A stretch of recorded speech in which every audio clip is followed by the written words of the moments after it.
Hi guys, welcome to the last video of third chapter. इसके पहले अपन ने क्या पढ़ा? सेकंड चैप्टर में 5 टाइप्स ऑफ प्राइवेट सेक्टर जो वो थी, क्या प्राइवेट सेक्टर में कितने टाइप से बिजनेस कर सकते हो, उसके 5 टाइप्स पढ़ लिए।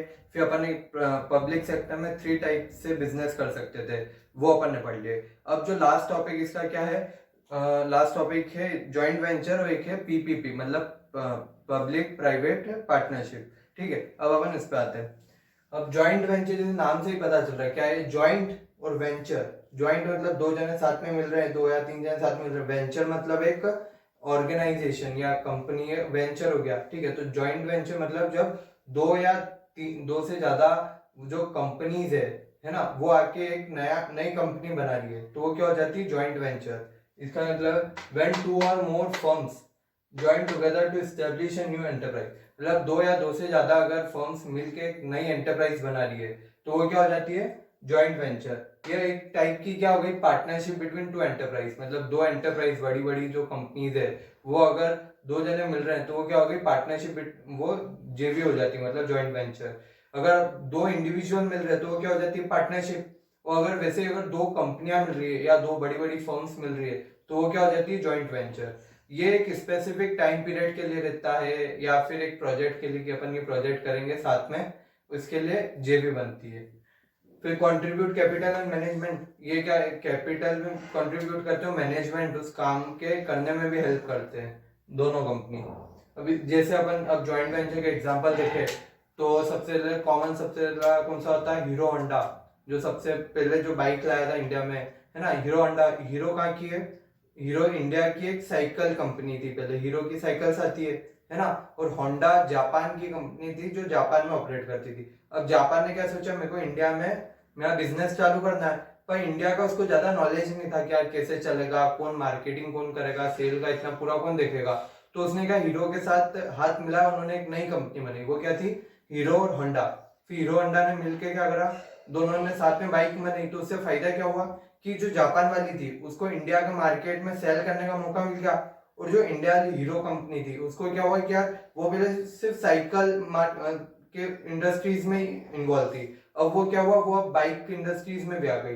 तो अब धीरे धीरे क्या हुआ, क्या उन्होंने पहले हीरो होंडा बहुत चली, दोनों बेची, अब दोनों केपेबल हो गए, दोनों का अच्छे अच्छे प्रॉफिट हो गया, अच्छी कैपेबिलिटीज आ गई कि अब वो अकेले अकेले भी काम कर सकते थे।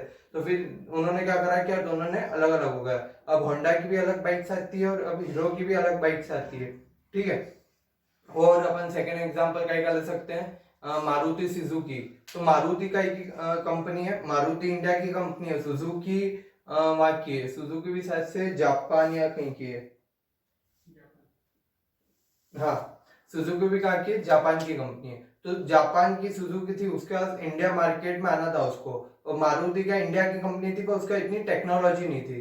तो इन दोनों ने हाथ मिलाया और नई टेक्निक से उन्होंने मारुति सुजुकी में प्रोडक्शन करा कार्स का और इंडिया में सेल करा। तो उससे क्या हुआ, मारुति का भी नई टेक्नोलॉजी मिली और सुजुकी को नया मार्केट मिला, तो इससे क्या हुआ, दोनों को प्रॉफिट होता है। अब इसके बाद फीचर्स पढ़ते हैं। ठीक है, फीचर्स क्या? Increase the resources and capacity.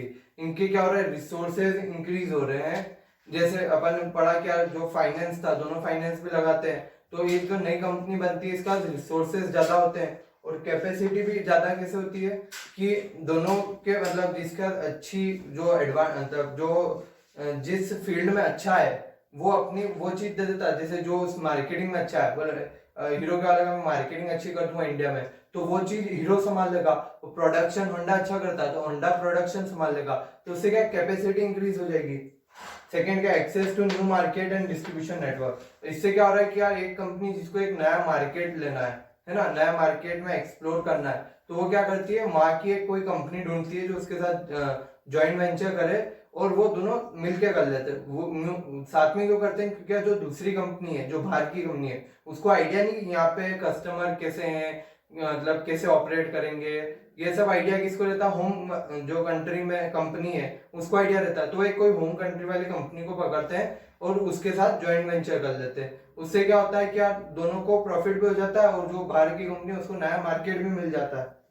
फिर एक्सेस टू टेक्नोलॉजी। अब इंडिया की जो कंपनी है उनके पास टेक्नोलॉजी तो मतलब जीरो ही है, और बाहर की जो जापान की कंपनी है सबसे बेस्ट टेक्नोलॉजी उनके पास रहती है, जापान, यूएस, इनके पास। तो क्या है, जो अपने अगर वो वहां से आ रहे हैं अपने पास, जेवी कर रहे हैं, तो वो वहां से टेक्नोलॉजी भी लाएंगे कि यार अब अपन इस नई टेक्निक से प्रोडक्शन करेंगे। तो इससे क्या हुआ है, जो अपना पहले पुरानी टेक्निक थी ना, अब उससे प्रोडक्शन करने की जरूरत नहीं, अपने को अब नई टेक्निक की एक्सेस मिल जाएगी। फोर्थ क्या, इनोवेशन। अब दो कंपनी मिलती है तो वो मतलब नई नई चीजें क्रिएट करती है। क्या अपन ऐसी मतलब जापान में जैसी बाइक्स बनती है वो इंडिया में वैसी नहीं बनाई उन्होंने, कुछ चेंजेस करी है। कैसे चेंजेस करे, क्या वो इंडिया के हिसाब से थोड़े मतलब वो अच्छे हो। अभी पहले क्या जापान में तो ज्यादा गियर वाली बाइक्स चलती थी, कि तो इंडिया में वो कैसी लाए, 4 गियर बाइक जो बिल्कुल सिंपल हो, है ना। सिर्फ आगे हीरो होंडा में क्या होता था, आगे न्यूट्रल होता था, आगे गियर उतरते थे और पीछे सारे चढ़ते थे, तो कोई कॉम्प्लेक्सिटी नहीं थी उसमें, बिल्कुल उन्होंने सिंपल रखा। क्या ना इनोवेशन लाया वो, ठीक है। लो कॉस्ट ऑफ प्रोडक्शन, यहाँ पे क्या हो रहा है कि यार इकोनॉमी ऑफ स्केल मिल जाती है। आप आके दो कंपनी मिलके एक बड़े लेवल पे वो कर रहे हैं, प्रोडक्शन कर रहे हैं, तो उनको ज्यादा लेवल पे मतलब परचेज रॉ मटेरियल भी वो कहाँ से लाएंगे, जहाँ पे उनको सस्ता मिल रहा होगा। उनके पास क्या इंटरनेशनल एक्सेसिबिलिटी हो गई कि जापान, अगर जापान में सस्ता मिल रहा है मटेरियल तो जापान से ले आएंगे, अगर इंडिया में सस्ता मिल रहा है तो इंडिया से ही खरीद लेंगे रॉ मटेरियल। तो क्या प्रोडक्शन कॉस्ट वो कम कर सकते हैं। और 6 क्या, established brand name. Establish brand name मतलब कि अगर मान लो मैं आज एक नई कंपनी बनाता हूँ, मैं बाइक बनाना चालू कर रहा हूँ, मैंने अच्छा बड़ा इन्वेस्टमेंट कर लिया और बाइक बना भी दी, ठीक है, और बाजार में बेची, तो अब ज्यादा लोग खरीदने नहीं आएंगे। क्यों? क्योंकि उनको मेरी कंपनी का अभी तक नाम ही नहीं पता, मेरी ब्रांड नेम नहीं है, ठीक है। अब जैसे अपन ब्रांड नेम कैसे, एप्पल, एप्पल दिखा आदमी, एप्पल, सैमसंग, है ना। अब और कौन सी है, एप्पल, सैमसंग, डेल, एलजी, इनके क्या ब्रांड नेम है, होंडा, हीरो, इनके पास क्या ब्रांड नेम है, इनके जो ब्रांड है ना उसका नाम, मतलब मेनली सबको पता है उनके ब्रांड का नेम। वो अगर कोई नया व्यक्ति आता है तो उसकी ब्रांड का नाम सबको नहीं पता है। तो अगर दो कंपनी मिल रही है ना, एक मान लो एक हीरो मिली, तो सबको हीरो का नाम पता था इंडिया में, और होंडा का नाम किसी को नहीं पता था। तो हीरो होंडा मिली ना, तो हीरो के पास क्या था, ब्रांड नेम था। क्या हीरो अच्छी साइकिल बनाता है, हीरो की तो बहुत साइकिल भी चलती थी पहले, ठीक है। तो हीरो और होंडा मिले, तो इससे क्या हुआ, क्या जो हीरो का ब्रांड नेम था वो यहाँ पे यूज हो गया। क्या अब जो बिल्कुल स्क्रैप से चालू कर रहा है उसको तो पहले अपना नाम बनाना पड़ेगा। अब ये बना बनाया नाम है, वो इसको यूज कर रहे हैं, मारुति सुजुकी। तो मारुति का नाम तो सबको पता था, मारुति 800 ये आती थी। अब मारुति सुजुकी, तो यार लोगों को भरोसा था कि मारुति कंपनी अच्छी है और इसके पहले भी आती थी, तो ब्रांड नेम उनको बना बनाया मिल गया। उनको अब मतलब बिल्कुल बेस से चालू नहीं करना पड़ेगा, अब उनको एक लेवल मिल गया, अब उनको इससे और ऊपर बढ़ना है, ठीक है। ये इसके 6 फीचर्स थे। और सेकंड आते हैं अपन पीपीपी, मतलब पब्लिक प्राइवेट पार्टनरशिप। इसमें क्या होता है कि एक क्या है पब्लिक, एक है प्राइवेट, है ना। तो जो पब्लिक सेक्टर मतलब गवर्नमेंट और एक या 2-3 प्राइवेट सेक्टर की एंटरप्राइजेस अगर कोई पार्टनरशिप कर लेती है तो वो क्या हो जाती है, पीपीपी। अब इसमें क्या होता है, contract between public sector and 1 और मोर प्राइवेट सेक्टर एंटरप्राइजेस। मतलब पब्लिक सेक्टर और एक या एक से ज्यादा कोई प्राइवेट सेक्टर एंटरप्राइजेस मिल जाएगी, है ना, to operate a business together in form of partnership. ये क्या कर रहे हैं, एक बिजनेस ऑपरेट कर रहे हैं in the form of partnership, मतलब दोनों कंट्रीब्यूट करेंगे उस मैनेजमेंट और कैपिटल सब में, ठीक है। तो ये क्या हो गया, पीपीपी। अब पीपीपी को कैसे लिख सकते हैं, तो पीपीपी पब्लिक प्राइवेट पार्टनरशिप, या फिर इसको लिख सकते हैं पी की पावर 3 और क्या लिख सकते हैं P3, ठीक है। किसी भी सिंबल से आप इसको वो कर सकते हो, शो कर सकते हो। अब इसके क्या क्या फीचर्स है, सबसे पहला फीचर क्या, contract between public sector and private sector. मतलब कि ये कॉन्ट्रैक्ट है, कॉन्ट्रैक्ट का एक पार्टनरशिप का कॉन्ट्रैक्ट है पब्लिक और प्राइवेट सेक्टर के बीच में, कि यार ये काम हम करेंगे, या इतना कैपिटल अपन लगाएंगे इतने रेशियो में प्रॉफिट शेयर होगा, ये ऑब्जेक्टिव है। अब ऐसे क्या होता है यार, प्राइवेट सेक्टर का क्या ऑब्जेक्टिव है, सिर्फ प्रॉफिट अर्न करना, ठीक है। और सेकंड पब्लिक सेक्टर का क्या ऑब्जेक्टिव है, सोशल वेलफेयर करना। तो ये पीपीपी होता है ना, इसमें ये दोनों अपने ऑब्जेक्टिव कंबाइन कर लेते हैं, क्या हम प्रॉफिट भी अर्न करेंगे और सोशल वेलफेयर में भी काम करेंगे, दोनों ऑब्जेक्टिव अचीव होने चाहिए, ठीक है। फिर cost of using service, cost of using service इसमें क्या होता है, इसमें ये कॉस्ट कम रखती है, क्योंकि इसमें गवर्नमेंट भी है पार्टनर, तो वो गवर्नमेंट क्या चाहती है, वेलफेयर, है ना, वो गवर्नमेंट क्या चाहती है, वेलफेयर चाहती है। तो इससे क्या हुआ है, क्या कॉस्ट उनकी जो सर्विस प्रोवाइड करते हैं ये लोग, उसकी कॉस्ट क्या होती है, वो कम होती है। अब जैसे अपन देखते हैं दिल्ली मेट्रो, मुंबई मेट्रो, ये क्या है, ये पीपीपी है। ये एक मतलब प्राइवेट सेक्टर और पब्लिक सेक्टर जो है ना, उन्होंने साथ में पार्टनरशिप करके ये बनाई है और ऑपरेट भी साथ में कर रहे हैं। तो अब ये क्या हुआ, क्या वो गवर्नमेंट क्या चाहती है, सस्ते में ट्रेवलिंग हो, ज्यादा कॉस्ट नहीं हो, ठीक है, और प्राइवेट सेक्टर क्या चाहती है कि यार हम अच्छी क्वालिटी प्रोवाइड करें। तो इसलिए अब अगर आप रेलवे स्टेशन देखोगे तो वो कैसे रहते हैं, और अगर अपन मेट्रो स्टेशन देखते हैं तो वो क्या बिल्कुल एसी, पूरा सेंट्रलाइज्ड एसी रहता है, इतना शानदार बिल्कुल चमकता है वो मेट्रो स्टेशन। पर अगर रेलवे स्टेशन देख रहे हैं तो वो कैसा हो जाता है, मतलब पूरी हालत खराब है।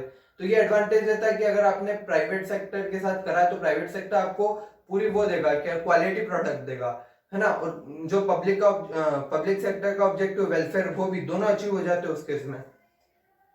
प्रोविजंस ऑफ कैपिटल सब्सिडी, मतलब अब इसमें क्या होता है कि यार अगर पीपीपी को कुछ रिक्वायरमेंट रहती है तो उनको कैपिटल सब्सिडी भी मिल जाती है गवर्नमेंट की साइड से, क्योंकि गवर्नमेंट पार्टनर है इसमें। सब्सिडी मतलब पता ही अपने को, जैसे गैस सब्सिडी मिलती है कि गवर्नमेंट की तरफ से कुछ हेल्प, है ना, या गवर्नमेंट की तरफ से कुछ डोनेशन, उसको सब्सिडी बोलते हैं। तो प्रोविजंस ऑफ गवर्नमेंट सब्सिडी, ये भी सब्सिडी मिलती है उनको, अगर उनको कहीं इन्वेस्ट करना हो या कहीं रुपए की जरूरत पड़ रही हो तो गवर्नमेंट से वो मिल जाएगी, उनको ग्रांट्स या डोनेशन मिल जाएगा।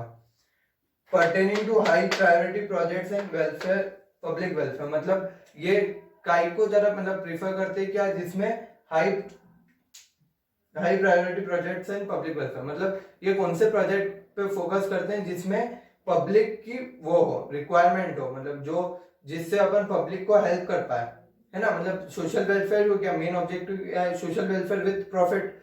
तो ये क्या पर्टेनिंग हाई प्रायोरिटी प्रोजेक्ट्स, मतलब हाई प्रायोरिटी मतलब जिसकी लोगों को जरूरत ज्यादा है, वो ऐसा प्रोजेक्ट ढूंढते हैं जिसको लोगों की जरूरत ज्यादा है और वो पब्लिक वेलफेयर में काम करते हैं उसके प्रति, ठीक है। लास्ट क्या, शेयरिंग और रेवेन्यू, जो भी प्रॉफिट होता है वो पब्लिक और प्राइवेट सेक्टर दोनों आपस में डिवाइड कर लेते हैं। अब इसमें एक प्रॉब्लम ये आती है कि जो पब्लिक सेक्टर है वो क्या बोलता है कि पैसे ज्यादा हम लगा, मतलब पब्लिक सेक्टर ज्यादा पैसे लगाती है, मैनेजमेंट का काम मेनली प्राइवेट सेक्टर देखती है। तो इससे क्या होता है, पब्लिक सेक्टर बोलती है कि यार हमने पैसे हमारे लगे हैं, है ना, और प्रॉफिट तो अपन बराबर बांट रहे हैं। तो इससे क्या हुआ कि प्राइवेट ने पैसे तो कम लगाया तो उसको रिटर्न ज्यादा मिल जाता है।